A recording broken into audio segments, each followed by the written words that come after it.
অল্পতে সন্তুষ্ট থাকা শিখে গেলে কিন্তু জীবন অনেক সুন্দর। আসসালামু আলাইকুম, কেমন আছেন সবাই? আশা করছি যে যেখান থেকে দেখছেন ভালো আছেন এবং সুস্থ আছেন। আমিও আলহামদুলিল্লাহ খুব ভালো আছি। সুমিজ হোম ব্লগ থেকে আমি আছি সুমি, পুরোটা ব্লগ জুড়ে আপনাদের সাথে। আশা করব আজকের ভিডিওটি ভালো লাগবে। তো ভালো লাগলে প্লিজ লাইক, কমেন্ট এবং শেয়ার করে দিবেন। কিছুদিন আগে একটা ব্লগে শেয়ার করেছিলাম মা করলার গাছের একটা বীজ ফেলেছিল আমার একটা পুরনো টবে। তো সেখান থেকে এই যে করলার গাছটা হয়েছে সেটা তো শেয়ার করেছিলাম। গাছটাতে এত পরিমাণের করলা ধরেছে আর সেই সাথে কয়েকটা করলা কিন্তু বড় হয়েছে, ভিডিওতে কিন্তু দেখিয়েছি। আলহামদুলিল্লাহ আলহামদুলিল্লাহ, এই প্রথম আমার বারান্দাতে সবজির ফলন হলো, তাও আবার মায়ের হাতে। যা হয়েছে তাতে আমি শুকরিয়া। ছোট ছোট জিনিসে যদি সন্তুষ্ট থাকা যায় তাহলে কিন্তু জীবন অনেক সুন্দর। একদম ছোট বারান্দা, তারপরেও যে এই গাছটা থেকে করলা ধরেছে তাতেই কম কিসের। তো করলা গাছের যে টপটা সেটা দেখাচ্ছি, দেখেন কোন ফাঁকে আবার আদা গাছ লাগিয়েছে। এই তো এই আদা গাছটা হয়েছে। তো যাই হোক, আদা গাছটা আর একটু বড় হলে ওটা অন্য একটা টবে দিব। আর এদিক থেকে বোম্বাই মরিচের যে চারা সেগুলো কিন্তু বড় হয়ে গিয়েছে, এখন আলাদা আলাদা টবে লাগিয়ে নিব।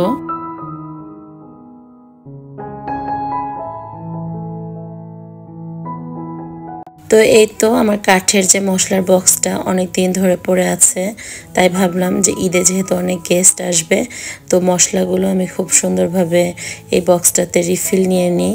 তো মশলা রাখার জন্য কিন্তু আমি ফয়েল পেপার ইউজ করতাম আগের ব্লগগুলোতে, আপনারা নিশ্চয়ই দেখেছেন। তো এখন আমার কাছে ফয়েল পেপার নেই। তো বক্সটার প্রত্যেকটা ঘরে কিন্তু আমি টিস্যু পেপার কেটে তারপরে দিয়েছি, এরপরে আমি মশলা রেখেছি।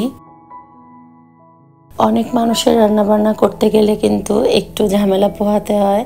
তো সেজন্য কি করলাম যে মশলার বক্সটা গুছিয়ে নিলাম, এতে করে আমার জন্য অনেকটা সহজ হবে।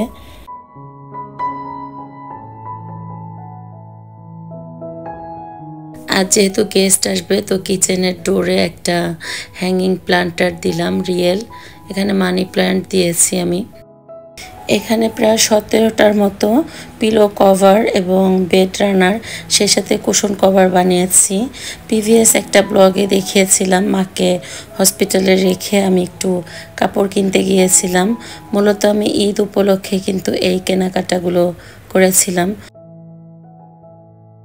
গস কাপড় কিনে কিন্তু বেড রানার বানিয়েছি, সেই সাথে কুশন কভার, এরপরে এক্সট্রা বালিশের কভার। তো গস কাপড় দিয়ে বানালে কিন্তু একটু ইউনিক হয়। তো এখানে বেড রানারটা কিন্তু আমি বিছিয়েছি।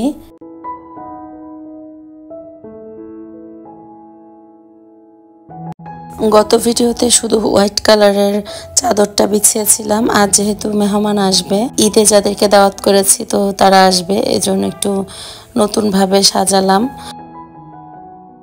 বালিশের কভারেও কিন্তু আমি রানারের কাপড়টা দিয়ে সাইডে কুচি করে দিয়েছি। আর এই কাজগুলো আমার খালাতো বোন করে দিয়েছে। আপু খুব সুন্দর করে বানাতে পারে সব কিছু যদি ডিজাইন দেওয়া হয়। তো কুশন কভার থেকে শুরু করে রানার এবং পিলো কভার সব কিছু কিন্তু আপু বানিয়েছে। কেমন হয়েছে অবশ্যই কমেন্টে জানতে চাই। আর ভিডিওর এই পর্যায়ে ছোট্ট একটি রিকোয়েস্ট, সেই পুরনো কথাটা আজও বলে নিতে চাই। যারা ভিডিওর শুরুতে একটা লাইক দেননি প্লিজ একটা লাইক দিয়ে দিবেন। আর যে সকল আপু ভাইয়েরা আজই প্রথম আমার ভিডিও দেখছেন, যদি ভিডিওর কোনো অংশ একটু হলেও ভালো লেগে যায় তাহলে প্লিজ সাবস্ক্রাইব করে আমার পাশে থেকে যাবেন। আর যে সকল আপু ভাইয়েরা ইতিমধ্যে সে কাজটি করে নিয়েছেন তাদেরকে জানাই অসংখ্য ধন্যবাদ।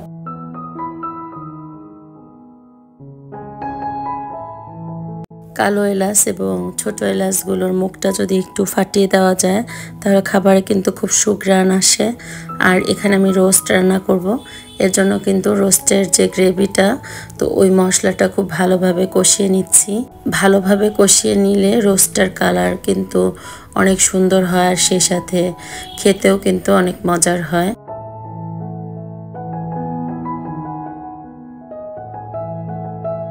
তো মশলার কাজ যেহেতু শেষ, তো বক্সটা এখন সরিয়ে নিচ্ছি আর এই চুলাতে আবার রান্না বসাবো। তো এদিকে যে চিকেনটা দেখছেন ভেজে নেওয়া, তো এটা আমি গত ভিডিওতে তো দেখিয়েছি, ঈদের দিন ভেজে ফ্রিজে রেখেছিলাম যেন কাজটা আমার সহজ হয়। যেহেতু কাজের খালা নেই, এক হাতে সব কিছু সামলাতে হচ্ছে।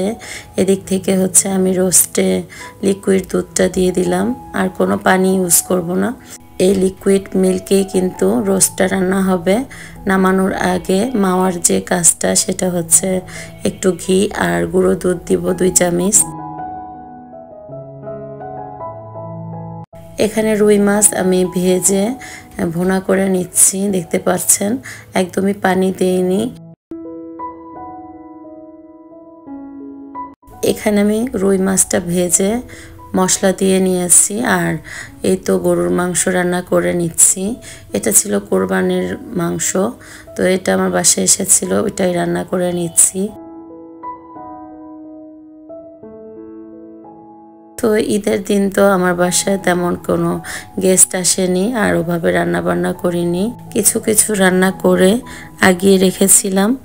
এখন ঈদের পরের দিন তো দুপুরবেলা আমরা তো ভাত খাবো, তো ভাত রান্না করেছিলাম আর ঢেঁড়স ভাজি, আর আগের দিনে যে গরুর মাংস রান্না ছিল ওইটা দিয়ে আমরা দুপুরে লাঞ্চটা সেরে নিয়েছি। তো এই তো আগের দিনের মাংসটা এটুকু আছে, আর এই যে রোস্টটা উপরে কিন্তু আমি অনেকগুলো গুঁড়ো দুধ দিয়েছি। এখানে একটা সবজি রান্না করা হচ্ছে, সব ধরনের সবজি দিয়েছি, গাজর, পেঁপে, তারপরে লাউ, তারপরে দিয়েছি টমেটো, এরপরে আছে হচ্ছে ডাল। ডালের সাথে সবজিটা খেতে কিন্তু অনেক মজার হয়। আর এদিকে হচ্ছে চিংড়ি মাছ বড় সাইজে, সেটা একটু ম্যারিনেশন করে রেখে দিয়েছিলাম, এখন খুব ভালোভাবে ভেজে নিচ্ছি। এটা শুকনো মরিচ আর অনেক পেঁয়াজ দিয়ে হাতে মেখে ভর্তা করব। বাসায় মেহমান কিন্তু রহমত আর বরকত নিয়ে আসে। ছোটবেলায় দেখেছি যে আমাদের বাসায় কোনো বেলাতে কিন্তু কোনো মেহমান ছাড়া ভাত খাওয়া হতো না। তো এখন তো ওই আন্তরিকতাটা কমে গিয়েছে, যে যার মতো করে সবাই অনেক অনেক ব্যস্ত হয়ে পড়েছে। তারপরে কিন্তু কোনো অকেশন হলে সবাই কিন্তু একটু ফ্রি থাকে, তখন দাওয়াত করলে অবশ্যই আসে। তো এই ছিল আমার দাওয়াত ব্লগ। তো সবাই কিন্তু ক্যামেরা ফ্রেন্ডলি হয় না, ক্যামেরার সামনে আসেনি। তো মেহমানরা খাওয়া দাওয়া করে নিজ গন্তব্যে চলে গিয়েছে।